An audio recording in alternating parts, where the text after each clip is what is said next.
Woohoo! Happy Friday, y'all. March 11th. Thanks for tuning in for News 3 Now. I am super stoked about today's show. If you couldn't tell, I've been kind of hyping it up throughout the week. So if you're joining me now, you are in luck. Today's show is awesome. Today is Friday, which means we're going to start our show with a mental health check-in. But super special, the majority of News 3 Now today is going to be mental health focused. I just feel like now is a perfect time. It's almost spring break. Things are going to start to warm up a little bit. The seasons are changing. People are feeling a little bit happier. More sunshine. Daylight savings time starts Saturday night into Sunday. Super stoked for this mental health focus. News 3 Now. Who else is excited? Raise your hand. Oh yeah, big time excited. All right, deep breath. Dance it out. It's Friday. Mental health check-in. If you're a new viewer, every Friday we start our show with a mental health check-in. What does that mean? It just means asking yourself and your loved ones, hey, how am I doing? How are you doing this week? Did you have a good week at work or at school? Whatever you're doing, really be open and be honest. And if you need help, reach out and get the help that you need. It's brave to ask for help. And trust me, the world is a better place because you are here, all right? You are loved, and we are all happy that you are here on this planet with us. So, today, super excited for this. The Brazos Valley Coalition on Suicide Prevention. We've talked about that organization here on News 3 Now a couple times. We've talked to the president, Doug Vance, a couple of times.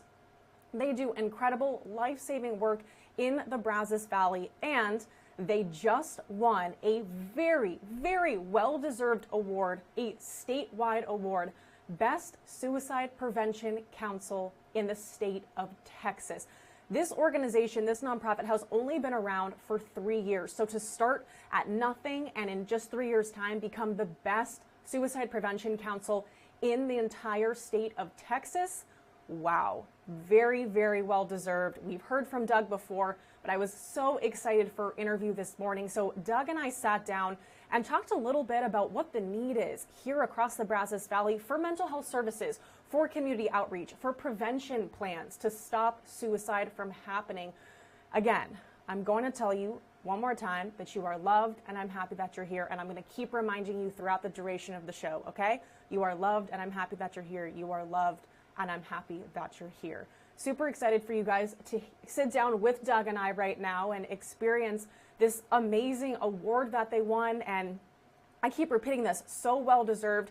If you don't know about what BVCOSP does in our community, don't worry. Doug and I talk pretty extensively about all of the programs that they do, how you can get involved, how you can volunteer, how you can be involved in a committee, or how you can reach out and get help, right? They can come talk to your school, to your law enforcement agencies, to your churches. They really will come to any organization and speak. They have guest speakers who share their real life situations losing a loved one to suicide. They're awesome. Here's my conversation with BVCOSP President Doug Vance. Good morning, Doug. Good morning. Super happy to have you back on here. And, you know, a lot of our News 3 Now viewers know exactly who you are. We've talked about BVCOSP quite a few times on the show, but I think it's really important before we get into the award that y'all just won that we just talk a little bit more about what you guys do as an organization. You and I have talked pretty extensively about all of the community outreach that you do, some of the education programs that you do. You're working with police, you're working with schools. Talk to us a little bit more about Brazos Valley Coalition on Suicide Prevention. Who are you and what do you do in the community? Sure, thank you. We're a 501c3 nonprofit. We've been around about 3 years now in Brazos Valley, and we provide services throughout the entire Brazos Valley, not just Brazos County. And we provide four sort of streams of services. One is we do advocacy. We'll advocate for people with mental illness to get the services they need. We'll work the legislature, local politicians to provide enough funding and resources for mental health services in the Brazos Valley. We also do education. We'll come to your school, your business, your civic organization, Lions Club, Rotary Club, whatever it is, and we will talk about suicide prevention. We will try to spread awareness. We'll try and break the stigma through our presentations. We'll tell people about current trends and risk factors and things like that. So we do education in that sense. We also do outreach. We'll come to your business. We'll come to your organization. We'll come to your family if you want. We'll teach you how to put a suicide prevention plan together for your family, for your business, for your church. In fact, we really want to put one together for the entire community. We think every community should have a community-wide suicide prevention awareness plan. We'll do that. We teach resiliency skills to young adults and teenagers and preteens. And those are skills that help you deal with problems in life. You know, when that divorce happens or that bullying happens or things that can throw us off course and cause us to get really sad or choose maladaptive ways to cope. We'll teach how to do that. So we do that outreach. We also teach gatekeeper skills like how to recognize signs and symptoms in others, and then what to do about it, how to respond, how to persuade them to get help, that sort of thing. We also do support services. We run peer support groups. We run lost survivor groups. We will partner with law enforcement and say justice of the peace and those type of folks on death scene support for the family members. Let's say, in fact, I ask all law enforcement out there, if you run across a suicide in the Brazos Valley, please get the family to allow you to give us their information, and we'll contact them and follow up. It's a really important service. It's free of charge, and it's something that would help family members deal with that grief because it's a long process. You've lost somebody close to you. So that's the main things that we do in a nutshell. Wow. Well, you guys do so much, and it's no wonder that you just won this award, and we'll get to that in a second. I'm so interested when you said kind of like a community-wide suicide prevention plan. What would that entail? I mean, how would we even go about doing stuff like that? I know you've talked pretty extensively before about all of the things that you guys do, but community-wide, I mean, what is the need to have that plan? What is the importance of having that plan once it's in place? Well, I think it's really important because part of the plan, in my vision, would entail training what we call gatekeepers, not just where they're at hospitals now and mental health facilities and those types of things. It's like training people in CPR. A lot of people, businesses are trained in CPR, right? They recognize the sign of a heart attack or somebody having a medical emergency and they know how to respond to save a life. Well, gatekeeper training is the same thing, but it's for mental health crisis. So it's teaching people to recognize signs and symptoms in people who are struggling with a mental health issue, in particular suicide or suicide ideation, then how to respond. It's about training your workforce and having the resources to be available if you notice one of your employees or a coworker struggling with a mental health issue. And that's so important because many people suffer in silence. They don't know where to turn. A lot of companies don't offer anything, as far as a benefit. Right. Some companies do, many don't. It's also spreading community-wide awareness. Want people to realize that it can impact anybody, and it does. In fact, we have 5 life-saving philosophical tenets that we think everybody should buy into, and this would be part of our community-wide suicide prevention plan. Number 1, we want people to realize suicide is devastating to those left behind. Obviously, the person is dead, whether it's a car wreck or cancer or suicide or whatever. But you talk to any survivor who's lost a loved one to suicide, and they can tell you it's not the same as somebody dying from a natural disaster or natural illness or whatever. It's devastating. So that's the first thing. Realize how devastating it is. And then number 2, realize that it can impact anybody, and it probably will impact you at some point in your life. The numbers are too great. I've talked to many people who say, well, I would never even think about suicide, and you probably won't. But what about your son, your daughter, your son's girlfriend, your neighbor, your coworker, your best friend? It happens all the time. It's the elephant in the room that nobody really talks about, and we're trying to break that stigma. So that's the second tenet. But then the third thing, we want people to realize that, there's predictable warning signs and risk factors that if you're trained to know those, that tells us that it can be largely preventable, the fourth tenet, through education and proper intervention. So therefore, we think fifth tenet, everybody should have a suicide prevention awareness plan, because not only will you catch the worst of the worst type of situation like a suicide, you'll also be able to catch signs and symptoms that may be leading to substance abuse, or maybe delinquent behavior, or maybe low self-esteem, or maybe isolating behavior, or all kinds of maladaptive responses to deal with trauma and tragedy and conflict and difficulty. So I would love to see the Brazos Valley, if the local politicians we would like to meet with them, and we plan on trying to do that this year. Talk about putting something together for the entire community. There would be a plan, like the community has a disaster response plan. Of course. Why not a suicide prevention awareness plan where there's many people throughout the community connected to the resources and to know how to respond and know how to train their employees, their family members, their children to be resilient and to understand that life is difficult.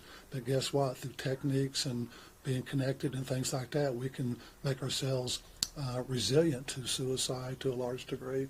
So that's one of our big goals. That is so awesome. You know, Doug, you and I have talked a lot about breaking the stigma, right? We hear that all the time. And I've shared with you, and our News 3 Now viewers know as well, I lost my best friend to suicide. It's something that, like you said, is very devastating that you don't think about. And I think it's really hard to question, you know, well, why didn't he reach out? But I guess it's kind of like if you haven't been there, you don't really know, right? And when we talk about breaking the stigma, I think sometimes the hardest part is just making that phone call, right? Reaching out and saying, hey, you know what? I actually really need some help right now. But like you said, the gatekeepers, knowing those signs and symptoms, you can be the one that reaches out. Because if someone's struggling to reach out, you might be able to be like, okay, well, let me be the person that says, hey, I'm here for you. Hey, if you need help, let me connect you with this nonprofit that actually works with suicide prevention and education and support and resiliency. So let's talk a little bit more about breaking the stigma and how we can go about approaching someone that we think is struggling, or if we are struggling ourselves, how do we make that first phone call? I think that's probably the hardest part, is saying, I need help. Well, it is very difficult, and a lot of people, and more particularly even males, more than females, for whatever reason, right. It's in our DNA or something. We don't ask for help, you know, and like we should. But in fact, I was just training Bryan, police department, their mental health officers, earlier this week. One of the things I talked about is because of the trauma that they deal with on a day-to-day basis, the car wrecks and the deaths and the crime they have to deal with, you know, their cup can get full, so to speak. They can get to where they're emotionally had enough. That's why the divorce rate and the suicide rate and the difficulties that many of our first responders deal with or experience are higher than the general population because of that. So one thing you mentioned, the gatekeeper training, it's not just recognizing signs and symptoms. That there's three parts to it. That's the first part, to know what to look for. Then we teach them how to respond, you know, and how to persuade them, you know, to get help. Yeah. Obviously, it's promise, you know, getting them to promise to get help. Or a lot of times, like you mentioned, I'll get the help for you. I'll go with you to the hospital, or I'll go with you to a counselor. I'll call and make an appointment. That they need that support, and I think families need to realize that they need that, and you persuade them by saying things like, you know, we love you, we're here for you, please don't do this, I'll be with you the whole way. You know, you have to reassure them and then persuade them to get help, and whatever means that is, and sometimes that means going with them to or making that call for them, like you alluded to, or taking them to that counseling session, or making that appointment for them, because when they're in a real depressed state, sometimes it takes so much energy to do that, and there's also a stigma to it. I mean, once I admit I need help, you know, who wants to do that? Like I mentioned to the police officers earlier in the week, I said, if you're struggling emotionally, do you want to go to your chief and say, you know what, I have some emotional issues right now, just want to let you know about it? Yeah. Well, who's going to do that? They're probably going to take your weapon from you out of concern, you know, and then you're going to maybe be frowned upon by some people in your organization potentially. So we're trying to break that stigma that say, you know, many people deal with mental health issues. It doesn't mean you're, quote, crazy. It doesn't mean that you're weak. It doesn't mean anything. It means you're a human being. And research tells us that when people who are struggling get help, they're much better husbands, wives, fathers, friends, police officers, you know, fill in the blank, whatever job you do, rather than trying to just sort of struggle through it. So that's a lot about breaking the stigma. We've got to be invited to talk to all kinds of organizations. Anybody who hears this, if you're part of the civic organization, I've talked to the Lions Club and the Rotary Club. There's more of those. The Boys and Girls Club, churches out there, a bunch of churches in this community. What a great topic. Invite us to come and talk about suicide and make people understand how relevant it is in this community. Yes. and how many people in this community are struggling with mental health issues. And that's the first thing on breaking the stigma, is just talking about it and making it okay to talk about. It doesn't mean anything bad. It means you're really strong if you can talk about it. Absolutely, yes. Asking for help is so brave, and I'm so excited for you guys. You just were named the Best Suicide Prevention Council in the state of Texas for this year. Let's talk about that award. What does it mean for you guys as a nonprofit organization? What does it mean for your work moving forward that you now have this to your name? Well, it's a great honor, and we're very privileged, and I know the team members that work with us they're the best I've ever worked with. They're amazing individuals, so passionate, and they care so much. This award, we've only been around 3 years, so to go from nothing to the best in the state of Texas is quite an honor. And I want the people in this community to know not just Brazos County, but we serve Brazos Valley, the 7 counties that make up the Brazos Valley, that you have a very good organization that's here to help you deal with suicide prevention and suicide awareness and mental health issues right here. Do peer support groups, like I mentioned, all kinds of services I mentioned earlier will provide. So it's a great honor. It's something that that speaks to the team members that work with us. And I could try and list all their names. I may forget some, but maybe I shouldn't. But I'll mention a few. Jennifer Collins, my founding co-member or vice president, amazing job with business marketing and fundraising. Tracy Calinog, who does all of our social media as our secretary, and she's over our conference planning committee and activities committee. Mary Magdalene, who's a grant writer, but she's worked in substance abuse for I won't say how many years, but a lot of years.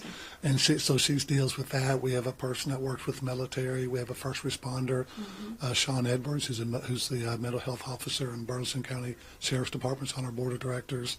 We're tied to the university with Margaret Myers and Katie Fider and Kyle Kaluza, because suicide's a real issue on college campuses. We have a Purva Tandem who's from India. She works in school counseling and has worked suicide hotlines before. Dr. Roger Martinez, who just retired from A&M, but has been a military man and very prevalent in the community. Elizabeth Wagman, who's a lost peer survivor. Monica Palacios, who lost her dear son Miguel to suicide, who helps run peer support groups. And God, I wouldn't forget somebody, but they all do an incredibly great job, and we're so thankful. And because of the work they do in this community and the passion they have behind it and the selfless sacrifice that they put, it's not easy working with suicide. It's not a fun topic. It's not something that'll bring you up every day. It tends to bring you down when you hear the stories and interact with the people who's lost loved ones. But it's also very rewarding to see somebody who was suicidal, all of a sudden, who didn't have any hope. All of a sudden, they have hope now. They have a new direction in life. They have a set of skills now. If something later in life comes their way that's very debilitating, they can handle it more effectively. They can choose life over death.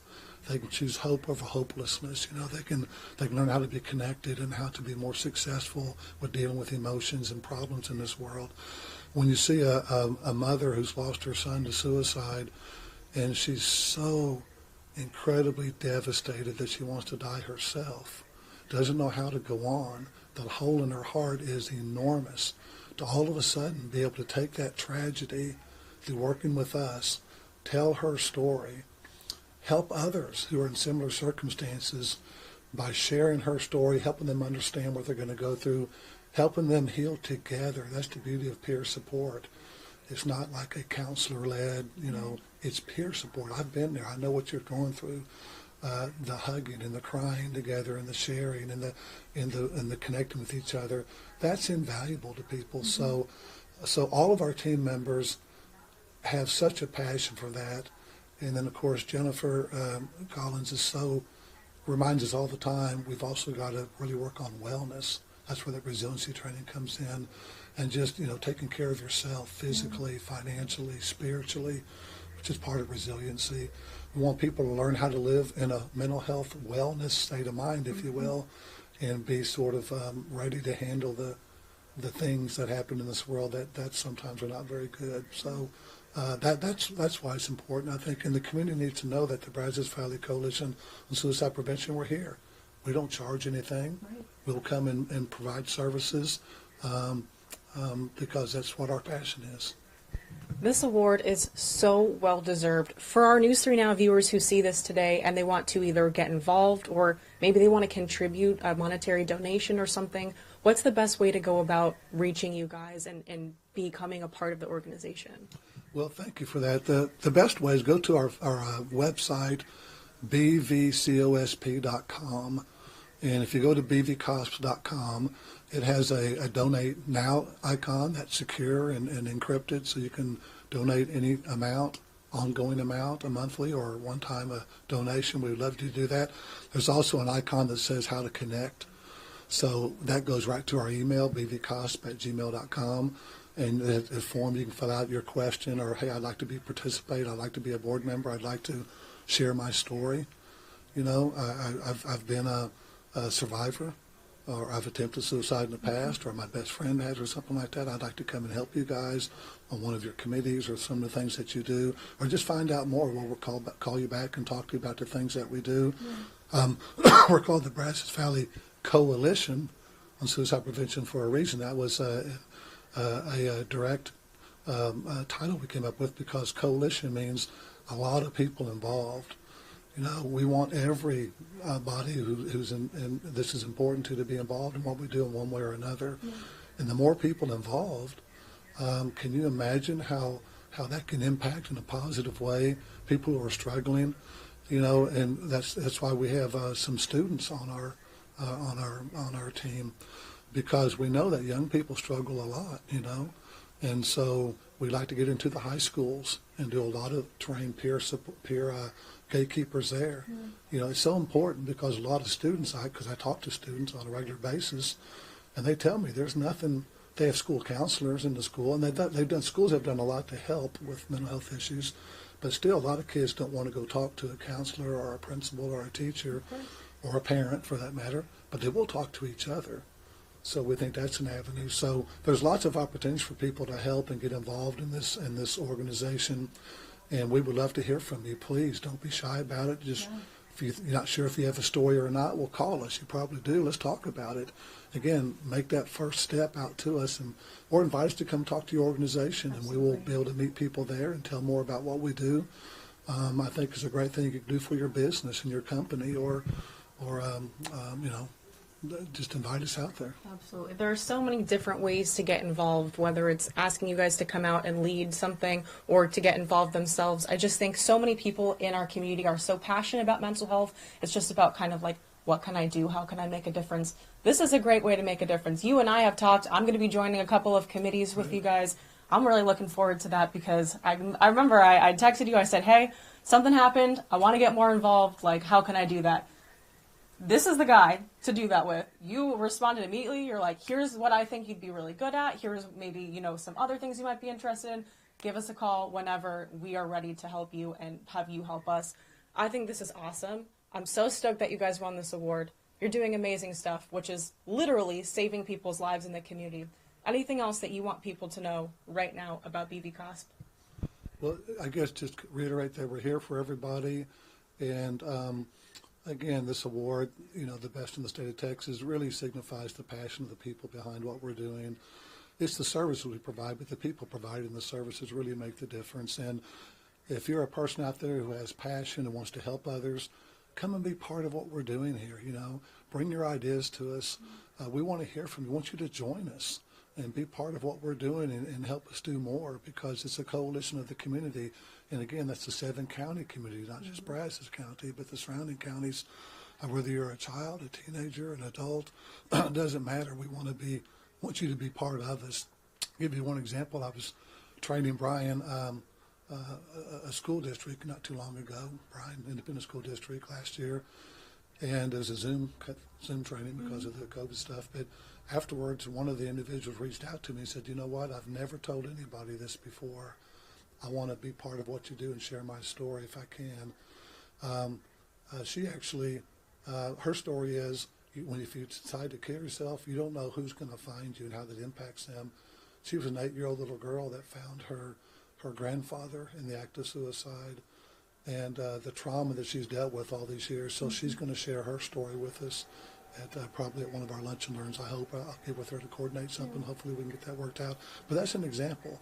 Many people have some sort of story. They've been touched in some way by suicide or mental illness. And why not say, you know what, let me join this coalition. Let me find out how I can participate and help out.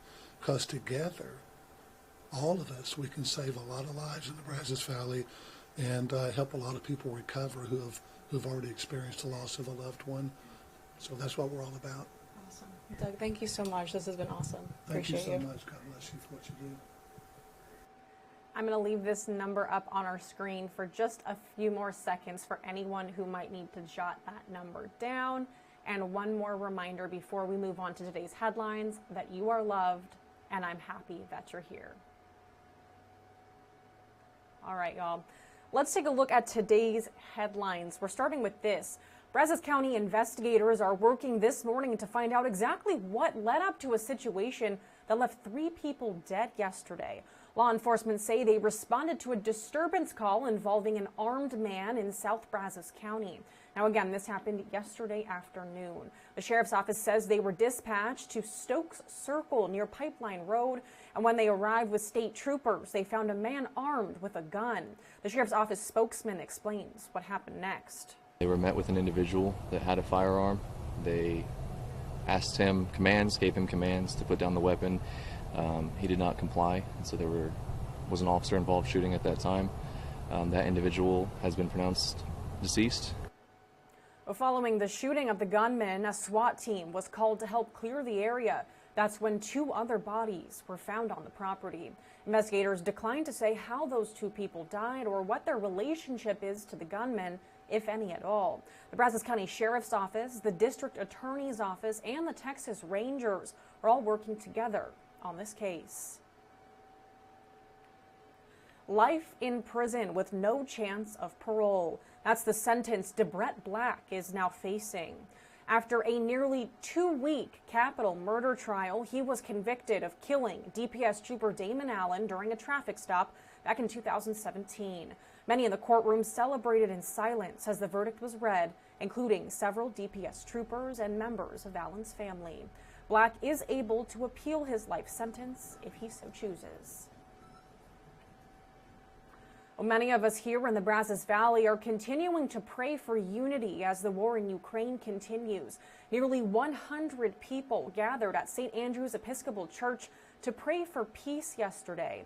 Faith leaders from different churches and denominations led the service and say they've seen a lot of emotions from those in their congregations. They say the goal of the service was to offer hope while many people feel helpless. It's a range of emotions from anger to sadness.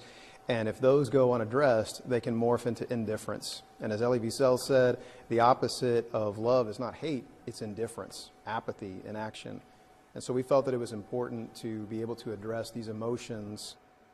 Well, Pastor DeLeon and other faith leaders are hoping to plan even more events like this one to show that unity is possible. Now, over in Ukraine, new satellite images show a 40-mile-long convoy of Russian forces has split up. It's not good news. The forces have redeployed from north of Kyiv into more aggressive positions closer to the capital city. A U.S. official believes Russian troops could encircle the capital within 1 to 2 weeks. Military officials say they've been surprised by the Ukrainians' will to fight against the much larger Russian army. We've seen We fight in our land and we protect our families, so it doesn't matter how they fight. We fight like lions and they won't win. Heavy shelling has destroyed homes, schools, and hospitals. Ukraine's president called Russia's refusal to allow evacuations outright terror. We've seen very credible reports of deliberate attacks on civilians, which would, under the Geneva Conventions, constitute a war crime. Russia has called a UN Security Council meeting today to discuss what it called, quote, the military biological activities of the U.S. on the territory of Ukraine. Well, the White House says those allegations are an outright lie. They say Russia may be planning a false flag operation, the goal being to use biological weapons themselves. Also happening today, the U.S., along with the G7 and European Union, are calling to revoke Russia's permanent normal trade relations. President Biden plans to make that announcement to revoke Russia's, quote, most favored nation trade status today. That would allow the U.S. and its allies to impose tariffs on Russian imports, further isolating the Russian economy. This move will require an act of Congress.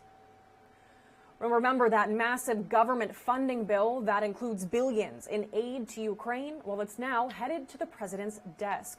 The Senate passed that $1.5 trillion legislation late last night. Congressional clerks now have to process the bill before the president can sign it. That's a chore that could go beyond tonight's midnight deadline. That's why the Senate also passed the stopgap measure to extend funding through next Tuesday. That ensures that there's no interruption in government services while we wait for President Biden to receive the larger spending bill.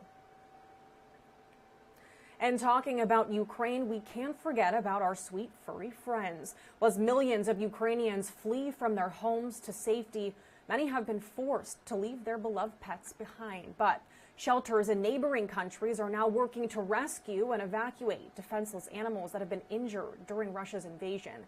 Sarah Sidner has more. This is Moon. She is a survivor of war. Medically, what is wrong with her? Is she sick? Yes, she's sick. She is in bad condition. She's dehydrated. Okay. She's scared. She has lots of problems, pancreatitis, maybe worms. She also has a tumor that needs to be removed. But at least she's alive, rescued from a shelter in Ukraine after the war began. She's not aggressive, or she's just letting you do what she needs you to do. It's okay, sweetie. This veterinarian must poke and prod her to find out just how sick she really is. Everything is in this dog's ear. Dirt, wax. We must clean this ear Same. for 7 days. 7 days. You have to keep doing this. The staff at the Ada Foundation treats these dogs as their own. It is a no-kill animal shelter in Przemysl, Poland. Hundreds of animals from war-torn Ukraine are being cared for here. The humans have not slept much since the war began in neighboring Ukraine. They are just a few miles from the Polish-Ukrainian border. The staff has been driving into war-torn Ukraine to save truckloads of shelter animals and pets people simply couldn't carry across the border. In another room, more animals, different war stories. This is Sasha. Oh. Oh. And she's from Ukraine. A baby goat brought from Ukraine with legs that needed mending. So we made this bandage, and we feeding him, and we must keep him warm and peace and a lot of love. Here you go, boy. Sleepy baby. Sasha is a newborn, just 7 days old.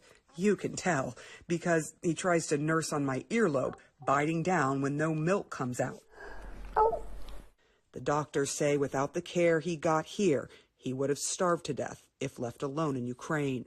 She would die if she wasn't here, basically.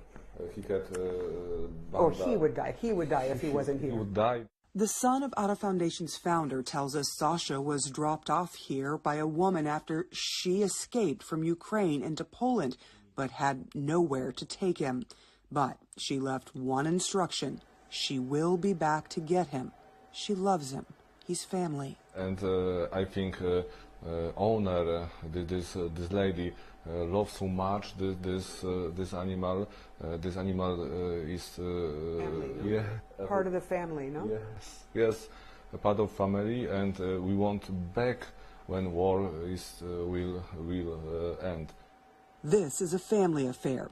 His daughter has been giving Sasha the love and warmth he needs. These are just 2 animal war stories of hundreds, and more arrive every week. And every week, these animals get top-notch care. To the staff here, these war refugees are as important to care for as the humankind.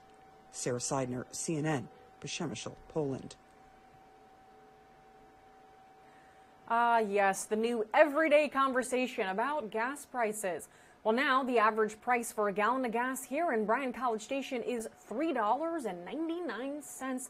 With fuel prices increasing, Uber and Lyft drivers are now being forced into a tough position.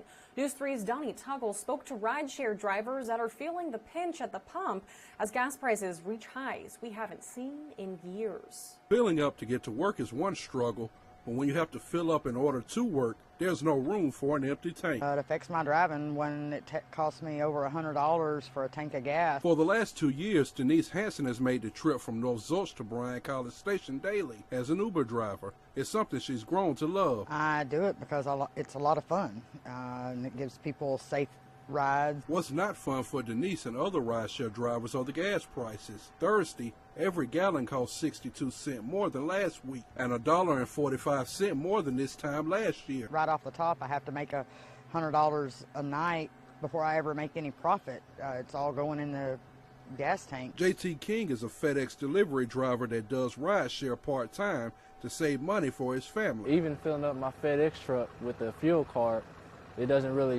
only gets you to like half a tank. He says the higher gas prices are forcing him to adjust his driving habits and strategy. Yeah, I cut back a little bit. I don't do as much as I used to. You just gotta know how to manage your money, really, so you don't, get too low on gas. And then now, like, you put $20 in your gas tank, you don't really get that much how it used to be back then. Donnie Tuggle, News 3. Well, many other drivers that we spoke to say that if gas reaches between $5 and $6, they're going to consider leaving the industry for good, or at least until prices return to normal. But it's not just gas prices that are rising, it's the cost of just about everything. Inflation is at a new 40-year high. A new government report shows that consumer prices rose 7.9% in the month of February. In January, it was 7.5%. And prices are only expected to go higher. I think that we are looking at a period now where we can pretty clearly see that 8 and maybe even 9% inflation is on the horizon. Next week, the Federal Reserve is expected to raise interest rates. It's one way to possibly ease soaring prices, but experts say inflation likely won't settle more normal levels until the end of the year. Increased costs from inflation and supply chain issues are hurting just about everyone, and city governments are no exception. The College Station City Council unanimously approved a budget amendment of nearly $7 million, citing inflation as a need to make a change. Nearly all of it is to pay for city vehicles that were set to be replaced next year. These range from utility vehicles to police cars. City officials say this money was already budgeted for next year, but they're spending it a year early to get in front of the rising costs in the future. Now, the council also discussed naming different facilities across the city. The council talked about appointing a subcommittee to work out the details that would go into naming things. This would include vetting potential namesakes. There are 5 facilities that have been identified for naming. They include the Green Meeting Room at Wolf Pen Creek Amphitheater, the Pavilion at Northgate, Lick Creek Nature Center, a sub-facility at Veterans Park, and the podium for citizen comments inside the City Council chambers. Or a separate vote. Well, hey, let me tell you about something. Today is March 11th, and in case you didn't know, the 11th day of every single month is Buddy Check-In Day for veterans. Now, this can be as simple as just picking up the phone and texting, calling, and it's not just veteran to veteran, it's any of us reaching out to veterans in our community, which we know there are a lot of veterans here in the Brazos Valley, and just telling them, hey, I care about you, and asking them how they're doing and seeing if they need any help, any resources, any connections to resources, or just, picking up the phone and calling them and just saying, hey, how's your day going? I sat down to talk with Dr. Harris, who is the director of the mental health department at the Texas Veterans Commission, just to talk about what Buddy Check-In means and how important and crucial and life-saving it can be for veterans in our community. So, Dr. Harris, the first thing that we want to talk about is just the Texas Veterans Commission in general. We want to know everything that you guys do, how people can get in touch with you before we start heading into kind of our more specific topic of the day. Give us just kind of a brief overview of you guys. Sure, wonderful. So the Texas Veterans Commission is the state veteran serving organization, provides a lot of different services through our various departments. That includes the mental health department, which I'm fortunate enough to be responsible for. We also have our claims department, which helps veterans navigate their VA claims benefits. There's also an education department dedicated to helping veterans access all the opportunities there that they can take advantage of. There's an employment department as well. We have entrepreneurship, which is a really cool program for those veterans who are looking to start their own businesses. Additionally, there are grants and healthcare advocacy, which is a department dedicated to helping veterans navigate their healthcare needs and the systems that they may be intertwined with. And additionally, there's a women's veterans program as well that is dedicated to the unique needs facing women's veterans. This is so awesome. And so we want to talk about Buddy Check Day. So the 11th day of every month is Buddy Check Day, which is kind of just when veterans check in with each other, right? How are you doing? Kind of just a mental health check-in. Now, as a director of mental health department, let's talk about Buddy Check Day and the importance of it. Yeah, this came about at a wonderful time. It was born out of a state Senate bill that was championed by Senator Lucio, and it's a great idea. It establishes the 11th of every month as an opportunity for veterans to connect, for folks, even non-veterans, to reach out, connect with a veteran, see how things are doing. It promotes camaraderie, connectedness. It also serves as an opportunity to educate folks on issues that are relevant to veterans across Texas, and also to educate folks on the services that may be available to be veterans, to include those, that TVC offers, and then also, those through our military veteran peer network as well. So Dr. Harris, you and I were talking a little bit before this interview started, just about the importance of mental health, especially given everything happening abroad right now. It's really impacting all of us, but I can't imagine being a veteran and being here and having to deal with all of this stuff and maybe some trauma responses coming up with that. If I'm someone who's either a veteran or not, and I would like to check on a veteran, I mean, what's the best way to go about that? I think sometimes picking up the phone and making that phone call can be a little bit intimidating.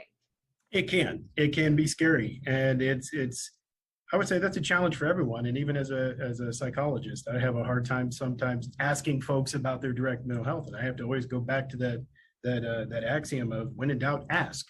So I would encourage anyone, whether they are a peer or whether they are just someone who knows a veteran and wants to check in on them, to just do that. Pick up the phone, call them, drop an email. And it can be as simple as, hey, how are you? Go from there. And so when we talk kind of about other veterans reaching out and maybe trying to find out more about services, is there an easy way to get in contact with you? I mean, it was pretty easy for me to get in contact with you guys, but you're the ones that reached out to us, letting us know about Buddy Check Day. So it's easy for me, but if someone sees this interview, they're like, I really need to get in contact with them. How can they do that? Wonderful. Yeah, I would say that we're very fortunate. Texas Veterans Commission has a very, we try to be everywhere and accessible. So I would say for folks, they can always follow Texas Veterans Commission on all the social media platforms. They can go to the website, which is tvc.texas.gov, and then they will have access to all of the different departments. Particularly for folks who may be trying to get connected as a peer, they can also go to our milvetpeer.net site, and that's an opportunity where folks can find the local peer service coordinator that TVC certifies in their area.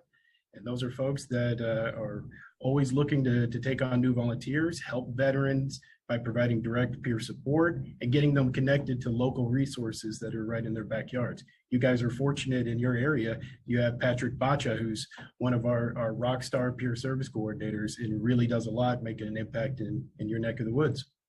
And so Dr. Harris, something that I really focus on News 3 Now is if you need help, ask for it, right? The bravest thing you can do is ask for help. But I don't actually have the expertise that you do. So I'm hoping that I'm telling people the right thing. Do you have any advice for veterans out there who might see this interview who are like, you know what, I am kind of struggling. I really do wish that someone would check up on me, not just on Buddy Check Day, but really every single day of the year. What advice do you have for them? You know, I think you said it well. It is a mark of bravery and courage to reach out and say, "Hey, I need help. I'm struggling with this." And that doesn't necessarily mean waiting until someone's in a potential crisis. You know, the earlier the intervention, the earlier the connectedness, and even if that is just finding someone who's had some shared life experiences to talk to, the earlier the better. So I would encourage anyone, if they're struggling, if they're not sure they're struggling, to go ahead and reach out and find someone to connect with. And Dr. Harris, anything else that you think folks should know, whether they're veterans or they just want to care about a veteran in our community? What should they know about Buddy Check Day, about mental health, about taking care of the veterans here in our community? Yeah, Texas is a friendly state. We care about each other as Texans. Veterans, you know, hold a unique place in the hearts of all Texans.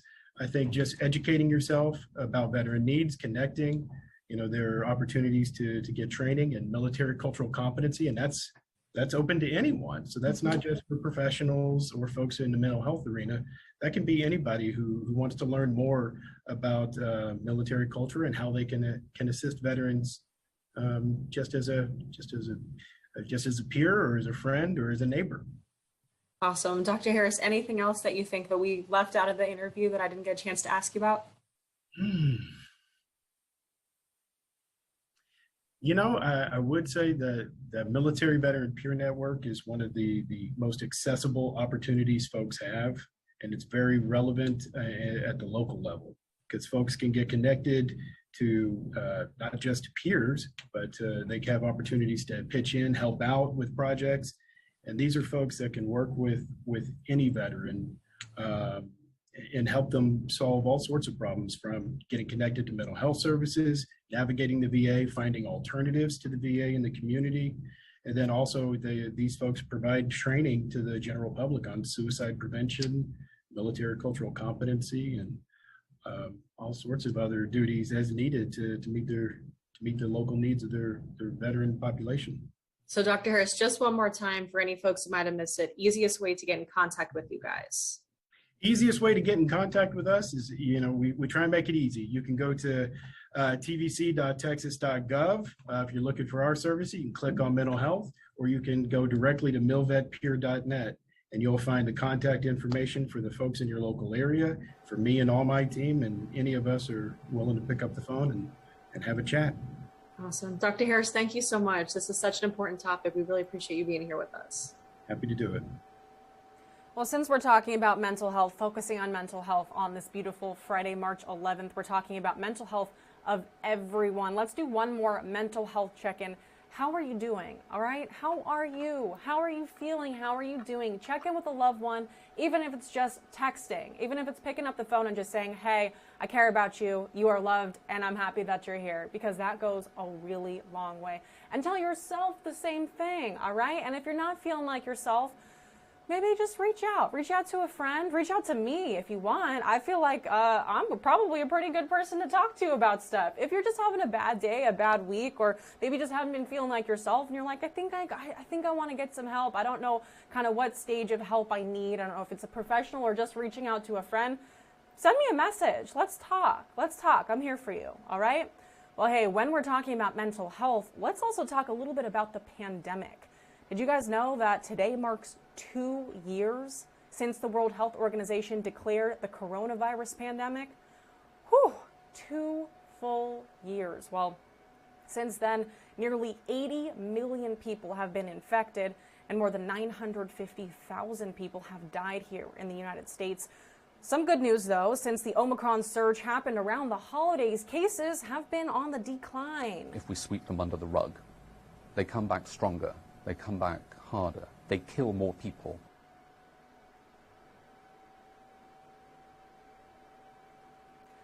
Okay, the other big question is, when will we reach the endemic phase? The professor says that while we are in a far better place than we were 2 years ago, we need to learn from this experience that pandemics don't just simply go away. Everybody wants to know whether there is another variant coming. And I'll tell you what, I don't know. But I will tell you that I never bet against natural selection. We shouldn't be assuming. Well, Hannage says that we should be preparing for a 4th booster shot for vulnerable populations during the fall and winter time. There's a new ordinance in the city of Bryan that places restrictions on how animals can be bought and sold. The ordinance states that animals cannot be sold or adopted unless they come from a county or city shelter or a registered nonprofit.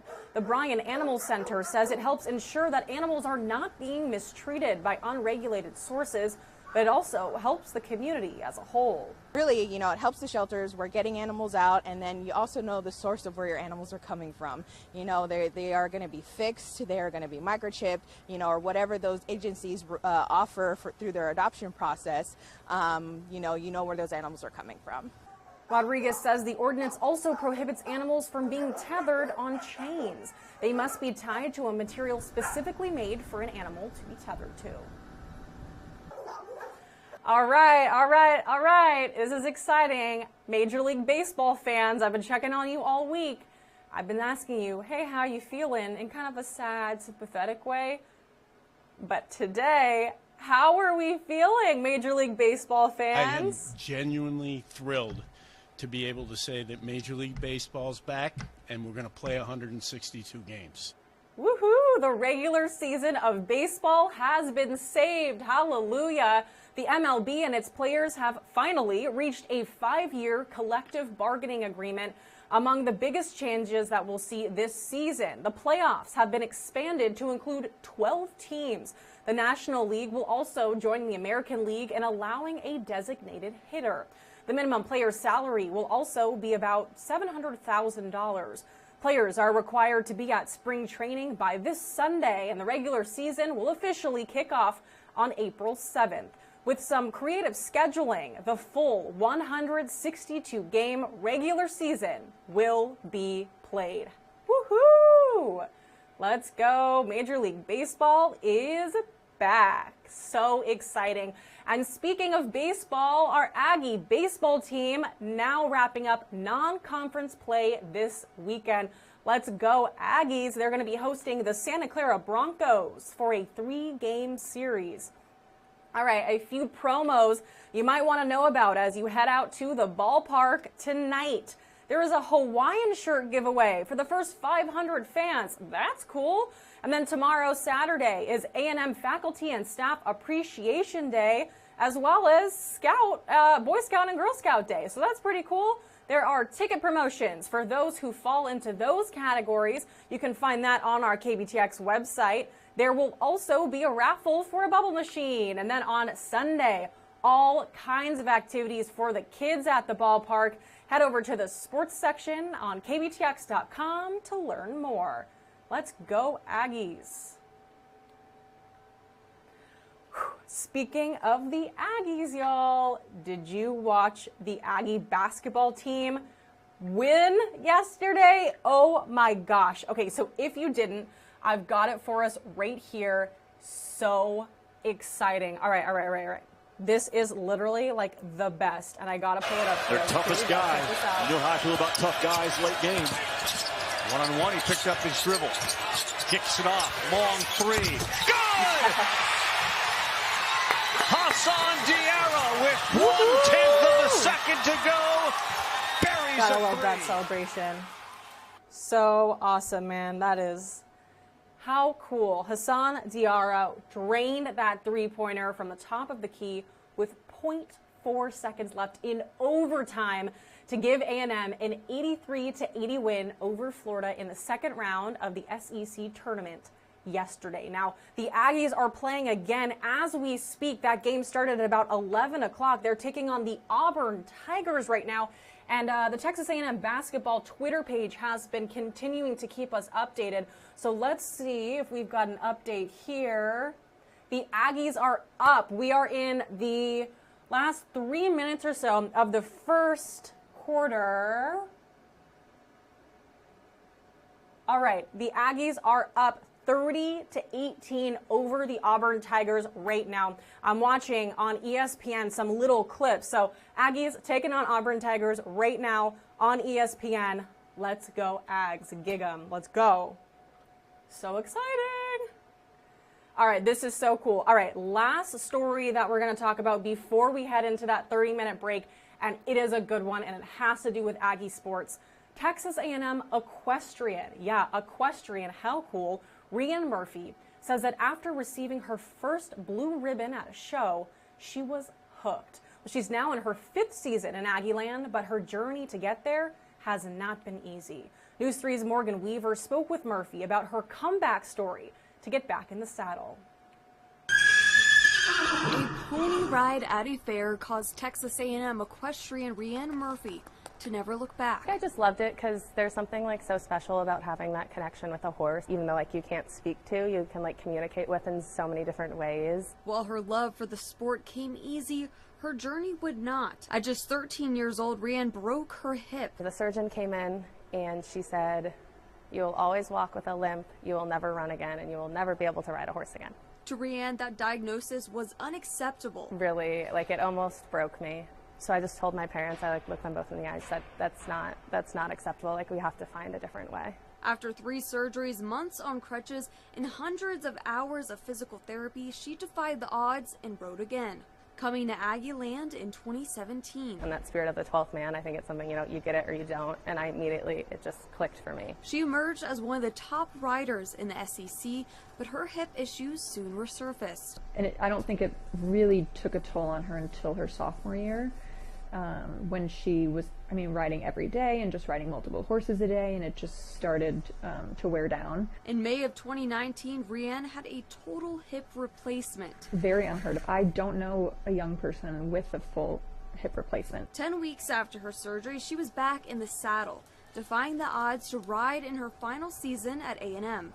While it hasn't been easy, she wouldn't change a thing. Really wouldn't change anything about it. I learned a lot about myself and kind of how much I can take and who I am as a person. In College Station, Morgan Weaver, News 3.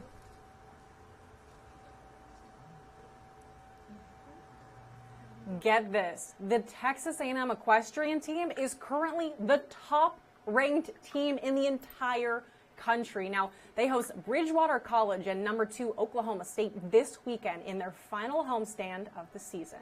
Best of luck, Ags. So awesome. I love it. Oh my gosh, I feel like today is going so well. It's Friday and I feel so excited. We're focusing on our mental health. We're taking care of ourselves and the people that we love. It's a good day to have a good day. Y'all agree? Happy Friday. Let's take our 30-minute break now. When we get back, some incredible stories. Like seriously, I worked so hard on the show today. I hope you're able to jump back on here with me at 12:30 and experience the awesomeness that is News 3 Now on this Friday, March 11th. It's going to be great. Seriously, we have so much happening in our community over the weekend, and I cannot wait to share everything with you. We've got an interview about Texas Ranger Day. We've got a preview of the Exotic Reptile and Pets Show.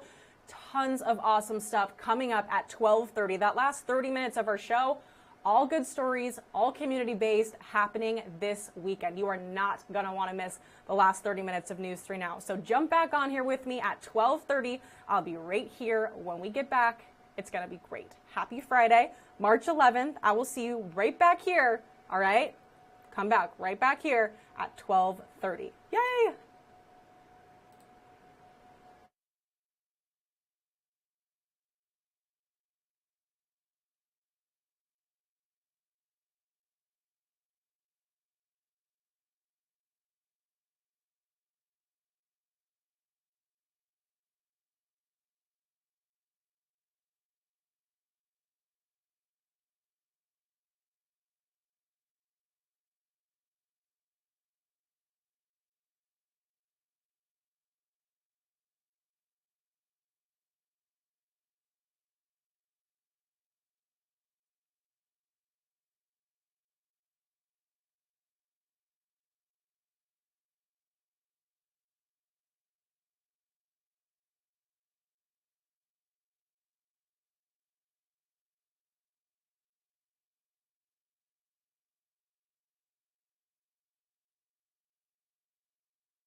Howdy, it's 12:30 and you know what that means. It's time for the last half an hour of News 3 Now.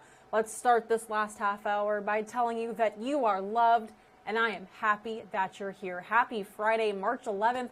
Thanks for tuning in for News 3 Now. Hey y'all, guess what?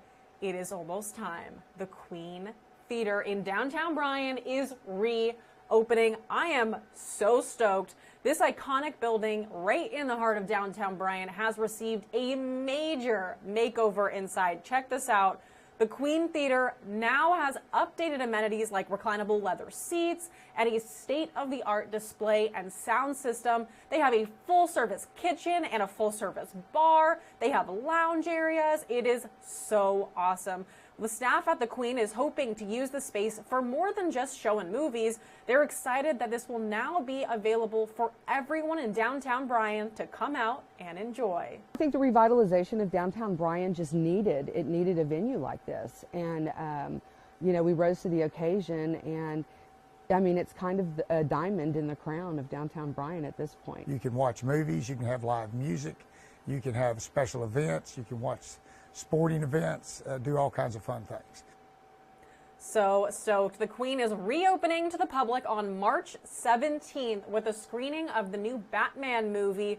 More information about how you can purchase your ticket for that grand opening at kbtx.com. All right, let's talk about something exciting happening in Burton, Texas tomorrow. Tomorrow, March 12th. They are celebrating Texas Ranger Day with food, with music, with tons of family-friendly fun. It's going to be so awesome. I sat down with Steph Jarvis, who's helping to host this event, just to talk a little bit about the details and the history behind Texas Ranger Day. This is their 11th annual Texas Ranger Day in Burton, Texas. You're not going to want to miss this event. It's awesome. Oh my gosh, well, I'm very excited to hear about this. Texas Ranger Day. Bobby told me about it when I was out in Navasota, and she's like, you need to reach out. This is such a fun event. Burton, Texas. I've never been, but it sounds like an awesome place. And I know that this event in particular has such a rich history of honoring former and current Texas Rangers. Talk to me a little bit about what the event is and about honoring Texas Rangers through the event. Okay, so the event kind of has a long history. So we've been having it annually for 11 years, but it goes back to 1983. That's when they started it. And the whole purpose for starting it was to really honor one particular ranger here who lived and died at a pretty young age. He was 33 years old, and that was Captain Leander McNelly. And he is buried at a small cemetery just outside of town, which is actually where that historic church is that we're trying to restore that you saw on the video that I shared with you. Right. So the start of it was the Heritage Society here just said, you know, this is an important history. We want to preserve it. We want to share it. And so they started having it in 1983, but they didn't do it every single year. You know, there would be every couple of years they would have it. And the proceeds were always going to be benefiting the work out there at the cemetery where he's buried. And eventually right around that time as well, they moved the historic church that was in Burton out there. And that's what Mount Zion Historical Chapel is that, you know, I was talking about in the video. And so we know there are lots of other former rangers in the area, but we're still kind of growing that side of it.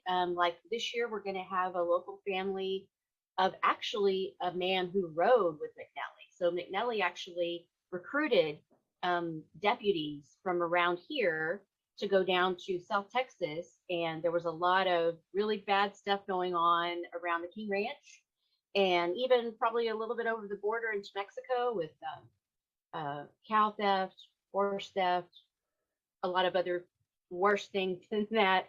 And so the governor basically asked Leander to go down and give some order to what was essentially just chaos, you know, at that point. And so this would have been mid to late 1870s. Wow. So his history is kind of the core of it, but then trying to connect to some of these other families, and then more recently retired rangers, you know, is another thing.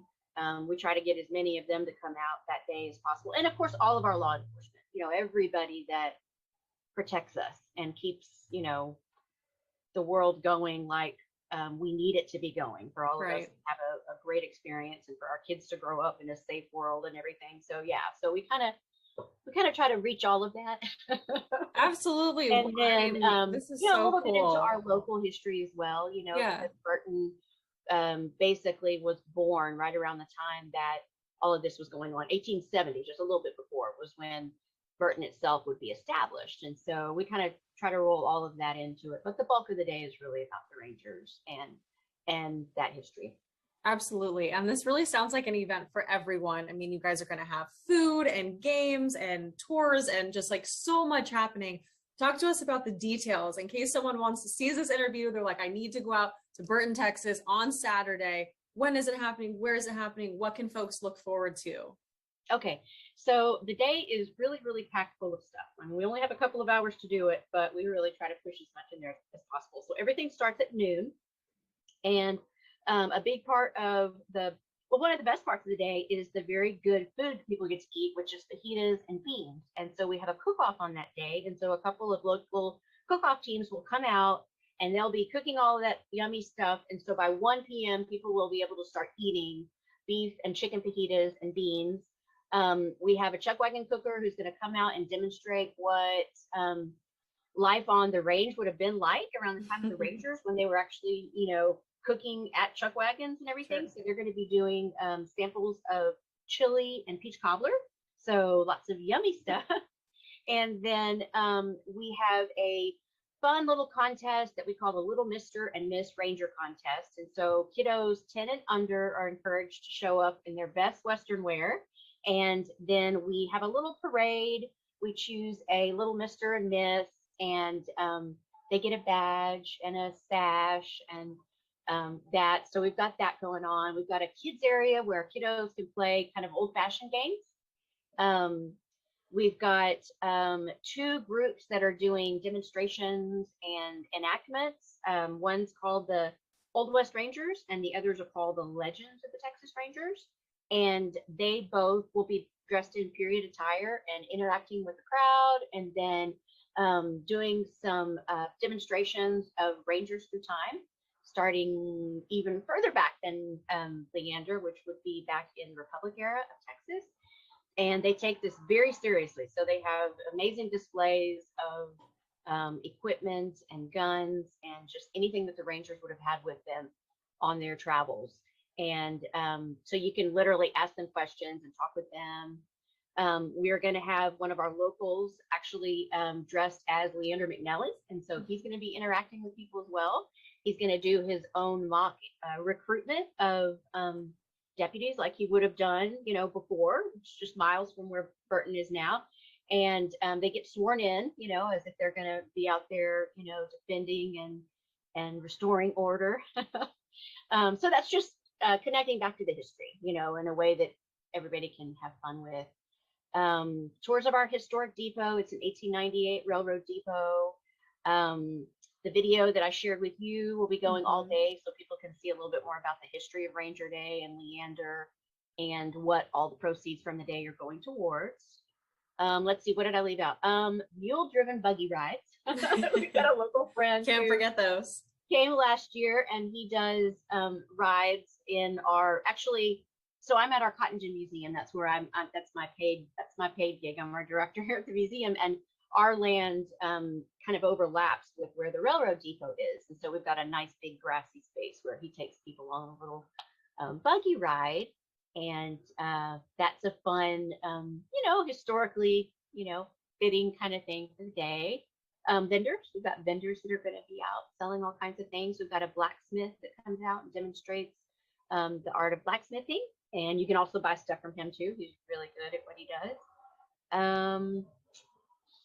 I think, silent auction. Yes, the silent auction too. You can buy things, and again, all the proceeds go back to the Mount Zion Historical Chapel restoration. So yeah, so that's like a real quick overview. That is so awesome. And I'm glad that you keep mentioning where the proceeds are going to go to, because as much as this is just a fun event, it also is going for a great cause, right? So tickets are free to go, but then any kind of money that you guys do raise is going to be donated to fund the chapel, right? Right. So admission is free. The only thing people will pay for is for those fajitas and those beans. So they have a wristband that $10 for adults, $5 for kiddos, 6 and up. Kiddos 5 and under will eat free. This is so awesome. Okay, so anything else that you think our viewers need to know before they head out there on Saturday? Any details? Well, I know the weather is going to be a little bit tricky. It's going to be a little bit cool, so everybody probably should dress warmer and layers so that they can. I'm really hoping it's going to be like this, which I'm sorry, I left my left the door open where you can see the sunshine. It's beautiful. But yeah, it's supposed to be a sunny day, but it's going to be a little bit on the cool side. So just dressing warm. Lawn chairs are always great because, you know, this is a really kind of casual outside thing. We do have a tent where people can hang out and eat. We'll have some tables set up under there, but lawn chairs are always really helpful.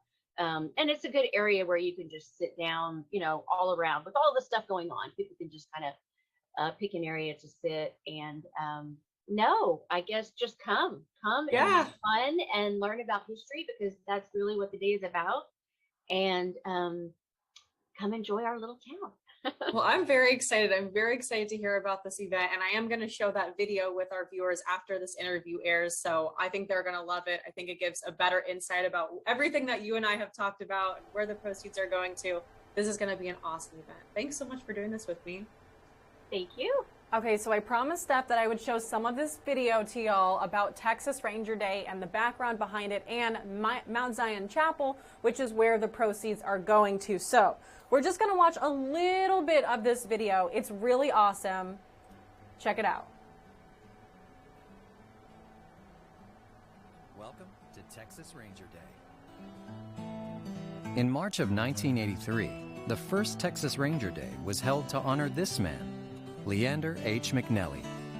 Leander Harvey McNelly was born March 12, 1844, in Virginia. McNelly's military career included service in the Civil War, as a captain in the Texas Military Police of the Reconstruction era, and as a head of a special force known as the Washington County Volunteers. By 1860, McNelly followed his family to Washington County, Texas. Here we have a view of McNelly and his Texas Rangers in camp. On the original photo, his widow wrote, "Picture of Captain L.H. McNelly's company, Texas Rangers, taken in 1877, Mrs. W.T. Rowe." McNelly returned to Burton throughout his career and at the end of his life. He died September 5, 1877, and is buried in Mount Zion Cemetery, which is located 3 miles northeast of Burton, at the intersection of FM 390 and FM 1948. All proceeds today will help restore Mount Zion Historical Chapel at Mount Zion Cemetery. By 1882, the church had been moved to nearby Burton. The town of Burton had at least one church. Super cool. Just tells the history of Texas Ranger Day and why they celebrate it out in Burton, Texas. Texas Ranger Day event happening this Saturday out in Burton. It's going to be an awesome family-friendly event. So much going on. We'll have more information on kbtx.com this afternoon. All right, let me share with you a couple more things that are happening this weekend. Let's start in Iola. The 9th annual barbecue cook-off and fundraiser for Iola Volunteer Fire Department is coming up. It's happening tonight and tomorrow. Betty Moore and Sue Ellis with the IVFD actually joined First News at 4 to help discuss and explain this event. So tonight, there will be crawfish plates, live music, Kona ice, and a silent auction. And then tomorrow, the cook-off judging begins. There will be vendor booths, a kids zone, fish plates, a snack bar, live and silent auctions. And the bands this year are Pushwater and Jarrett Zoch. Now, Moore said that the fundraiser helps to earn funds for the fire department so they can maintain their station, equipment, and buy some new equipment. So come on out and support the Iola Volunteer Fire Department tonight and tomorrow. So awesome. One more thing happening in Navasota this weekend. All right, a couple of exciting events actually coming up in Navasota. Now, Introduce you to Miss Bobby Ulrich. Last week when we talked about Texas Birthday Bash, she is the City of Navasota's Marketing and Communications Director. She also came on to First News at 4 this week to share what people can look forward to. So first and foremost, the Spring Clean.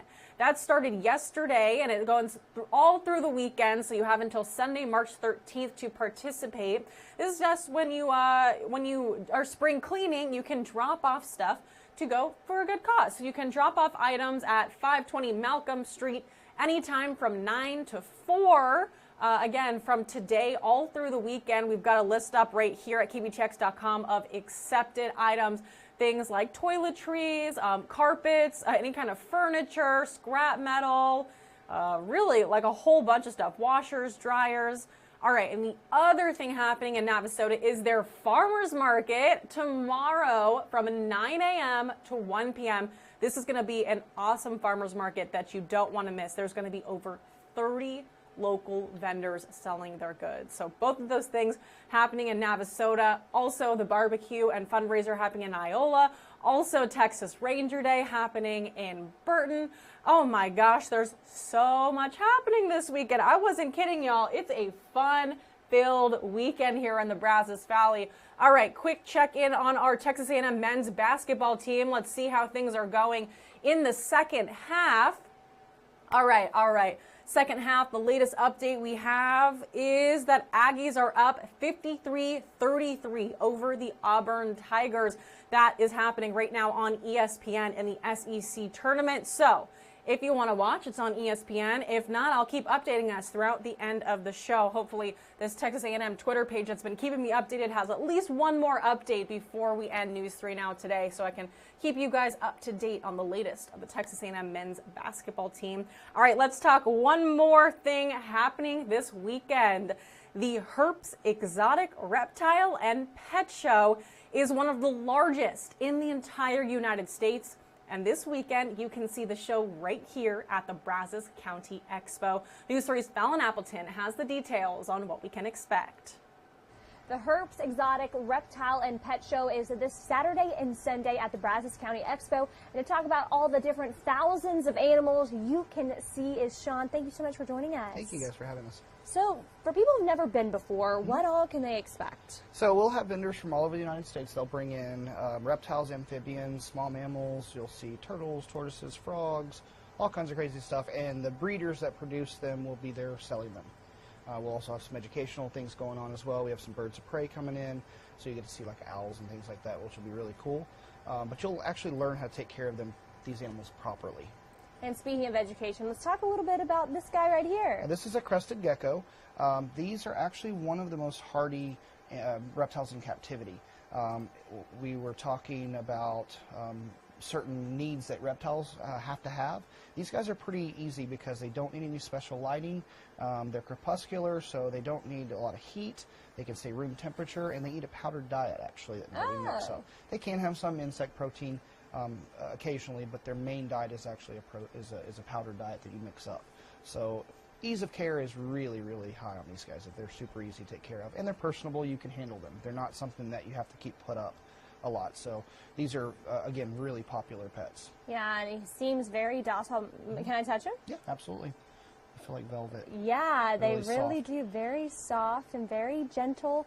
So for people who've never been and experienced their show, why should they come out? What's your best recommendation for them? Just talk to the breeder. Talk to the vendors that are there. Try to get the right information. Do your research. If you have a pet in mind that you want to ask questions about, we've got it there. I guarantee you it's going to be there. And if we don't, we know someone who does. Right. But even if you don't purchase this time at the show, you can purchase at one of our future dates or locations as well, or come to our shop. We're in Bryan. So it's going to be a lot of information there.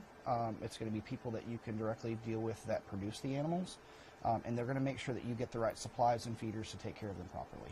And finally, y'all are also hosting a fundraiser, too. Yes, that's why we're looking a little scraggly right now. We're one of our vendors, he's a good friend of ours, was diagnosed with Hodgkin's lymphoma. So we're going to be doing a silent auction all weekend, and all the proceeds are going to them. And we were actually, a lot of us guys, and a couple of girls, we're going to shave our beards and heads in solidarity for them this weekend. Wonderful. Well, it's a great way for people to come learn about these animals, give back as well. So, Sean, thank you so much for joining us, showing us a great animal that people can potentially add to their homes. And if you want to learn more about this show, we've got all that information over for you at kbtx.com. Okay, now I'm realizing that I should have warned y'all before I played that video that I was about to show you some reptiles, because I know a lot of people are really nervous and scared of reptiles. Well, hey, if you're one of those people that is scared of reptiles, I would probably recommend avoiding the Brazos County Expo this weekend. But if you're like me and you think lizards are just so cute, go check out the Exotic Reptile and Pet Show this weekend at the Brazos County Expo. More details at kbtx.com. Whew, I love lizards. They're so cute. Okay, this is our last story of the day, and it is awesome. It is so awesome. Before we get to that last story, though, we are checking in on our men's basketball team and the latest update with about 8 minutes left in the game. Ags up 56-39 over the Tigers. Fingers crossed. Let's go, Ags. Gig 'em. All right, so this next story is absolutely awesome, and I'm actually going to put my headphones in for this one. This is so cool. Okay, so if you call a certain number, and I'm going to throw that up on the screen right now. Okay, so if you call this number, you can listen to a pre-recorded words of encouragement from a class of kindergartners. It's awesome. It's a school project from an elementary school in the Bay Area in Northern California. This class pre-recorded a bunch of just like positive affirmations for people, and it really works, and we're really going to listen to it right now on the show. So here we go. I'm going to put this in my ear so that we can try to see if this works. We're going to call this phone number and see if we can't hear some words of encouragement to end our Friday today. Let's see what we can do. Hi, welcome to Pep Talk, a public art project by Westside School. Bienvenidos a Pep Talk, un proyecto creado por los estudiantes de Westside School. Para un mensaje feliz, presiona 5. Please listen to the following options for encouraging messages. If you're feeling mad, frustrated, or nervous, press 1. If you need words of encouragement and life advice, press 2. If you need a pep talk from kindergartners, press 3. If you need to hear kids laughing with delight, press 4. If you would like to make a donation to support this project, please press 6. All right. For encouragement in Spanish, press 5. I think let's go with a pep talk from a kindergartner. Let's go with 3. You can do it! Keep trying! Don't give up! To hear more, we'll transfer you back to the main menu. If you're feeling mad, frustrated, or nervous, press 1. If you need words of encouragement and life advice, press 2. If you need a pep talk from kindergartners, press 3. Less advice and more words of If you need Be grateful for yourself. Dude, live it up. Be you. I trust that you can make things right.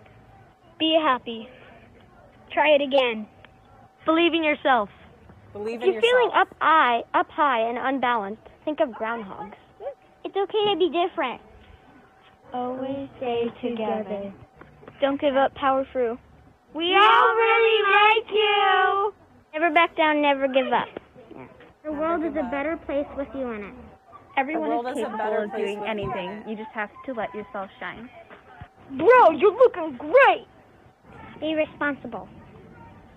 Be nice. Choose weird. You are okay. We love you! If you're feeling mad, frustrated, or nervous, press 1. How if awesome you need is words this, of y'all? encouragement Try it and out life for yourself. Advice, This is 2. the number I have up If on the you need a screen pep talk right from now. kindergartners, If you press call 3. this number, you can have pre-recorded words of encouragement, advice, a pep talk from a group of kindergartners in the Bay Area, it's Northern California. This is awesome and totally made my whole day so much better. I love it, I love it, I love it. If you need some words of encouragement from a classroom full of 5-year-olds, dial this phone number. This is so great. I think this is the perfect way to end our beautiful mental health focused News 3 Now Friday, March 11th. It's Buddy Check-In Day for veterans. We're focusing on our mental health, both our mental health and those of the people that we love, that surround us, that make this world a better place for us. That includes you. Mental health check-in. How are you feeling? Be open and be honest. Text or call someone. Tell them that you love them every chance that you get. And always, always remember that you are loved, and I'm happy that you're here. I'll see you later on First News at 4 and then again on Monday. I hope you have a fabulous weekend. Cannot wait to see you again. Thank you for watching News 3. Local, trusted.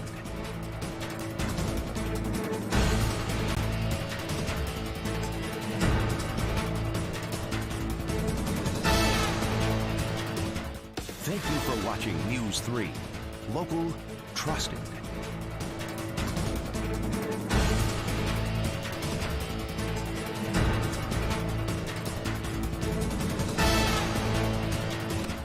Thank you for watching News 3.